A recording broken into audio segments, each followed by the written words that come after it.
আজ ১৪ শাবান দিবাগত রাত, যাকে শবে বরাত বা সৌভাগ্যের রজনী বলা হয়। সারা বিশ্বের মুসলমানরা মহান আল্লাহর সন্তুষ্টি লাভের আশায় ইবাদতে ব্যস্ত। ধর্মপ্রাণ মুসলিমরা নফল নামাজ আদায়, কোরআন তিলাওয়াত, জিকির ও ধর্মীয় আলোচনার মাধ্যমে অতীতের পাপের জন্য ক্ষমা ও ভবিষ্যৎ কল্যাণ কামনা করে দোয়া ও মোনাজাতে মগ্ন থাকেন। এই মহিমান্বিত রাতে আল্লাহর অনুগ্রহ লাভের আশায় বেশি বেশি নফল নামাজ, কোরআন তিলাওয়াত ও জিকিরের মাধ্যমে বান্দারা ইবাদতে ব্যস্ত থাকেন। হাদিসে এই রাতকে লাইলাতুল মিস্ক মিন শাবান বা অর্ধ শাবানের রাত বলা হয়েছে।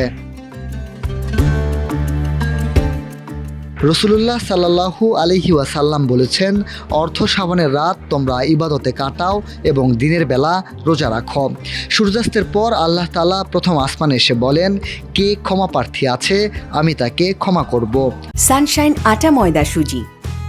ভালোবাসায় তৈরি কে রিজিক প্রার্থনা করছে, আমি তাকে রিজিক দান করব। কে রোগাক্রান্ত, আমি তাকে আরোগ্য দান করব। একইভাবে শুভে সাদিক পর্যন্ত আল্লাহ তাআলা মানুষের প্রয়োজন ও প্রার্থনা স্মরণ করেন। একাধিক সহিহ হাদিসে এই রাতের মর্যাদা প্রমাণিত। বিশিষ্ট ইমামগণও শবে বরাতের মহত্ব ও বরকতের কথা বর্ণনা করেছেন।